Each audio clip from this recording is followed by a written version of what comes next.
ഇന്ന് ലാലേട്ടൻ വരുന്ന എപ്പിസോഡിൽ അർജുൻ ഒരു യെല്ലോ കാർഡ് കിട്ടാനുള്ള ഒരു സാധ്യതയുണ്ട്. കാരണം ഇന്നലെ ടാസ്കിനിടയിൽ അർജുൻ കാണിച്ചത് നമ്മൾ എല്ലാവരും കണ്ടതാണ്. അത് ടാസ്കിനിടയിൽ അത്ര വലിയൊരു തെറ്റൊന്നുമല്ല, പക്ഷേ അർജുൻ ഒരു വാണിംഗ് എന്ന രീതിയിൽ ഒരു യെല്ലോ കാർഡ് കിട്ടാനുള്ള ഒരു സാധ്യതയുണ്ട്. അർജുൻ ചെയ്തത് ഒരിക്കലും ശരിയായിട്ടുള്ള ഒരു കാര്യമാണ് എന്ന് നമുക്ക് പറയാൻ പറ്റില്ല. അർജുൻ അവിടെ മത്സരിച്ചുകൊണ്ടിരിക്കുകയായിരുന്നു.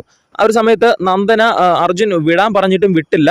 അർജുൻ അത് പറയുന്നുണ്ട്. അർജുൻ്റെ ആ ഒരു ബാഗ് കെട്ടിയിട്ട് നന്ദനെ പിടിച്ച് വലിച്ചോ എന്നോ അതിൻ്റെ അകത്തുനിന്ന് സാധനം എടുത്ത് പുറത്തിട്ടോ എന്ന് പറയുന്നുണ്ട്. പക്ഷെ നന്ദനെ അത് കൂട്ടാക്കുന്നില്ല, അന്നേരം തന്നെ പിടിച്ച് വലിക്കുന്നുണ്ട്. അത് നമ്മൾ കണ്ടതാണ്. പക്ഷെ അതൊരു ഗെയിമാണ്. നന്ദനെ ഒരിക്കലും കുറ്റം പറയാൻ പറ്റില്ല, കാരണം അതൊരു ഗെയിമാണ്. നന്ദനയ്ക്ക് എങ്ങനെയെങ്കിലും അർജുൻ്റെ ബാഗിലുള്ള തെർമോക്കോൾ പുറത്തേക്ക് ഇടണം, അതാണ് ഗെയിം. അപ്പോൾ അതിന് നന്ദന ശ്രമിച്ചുകൊണ്ടിരിക്കും. പക്ഷെ അർജുൻ അത് ഇഷ്ടപ്പെട്ടില്ല. അർജുൻ ചെറുതായിട്ടൊന്ന് എടുത്ത് കുടഞ്ഞു. സംഭവിച്ചത് അങ്ങനെയാണ്. പക്ഷെ ലാലേട്ടൻ ഇന്ന് സംസാരിക്കാൻ പോകുന്നത് തീർച്ചയായിട്ടും അർജുനെതിരെ തന്നെ ആയിരിക്കും. അർജുൻ ഒരു യെല്ലോ കാർഡ് കിട്ടാനുള്ള എല്ലാ സാധ്യതയുമുണ്ട്. നമുക്ക് എന്തായാലും കണ്ടു തന്നെ അറിയാം അർജുന് യെല്ലോ കാർഡ് കിട്ടുമോ ഇല്ലയോ എന്നുള്ള കാര്യം. എന്തായാലും ബിഗ് ബോസിന്റെ കൂടുതൽ ലൈവ് അപ്ഡേറ്റ്സിനായിട്ട് നമ്മുടെ ചാനൽ ഒന്ന് സബ്സ്ക്രൈബ്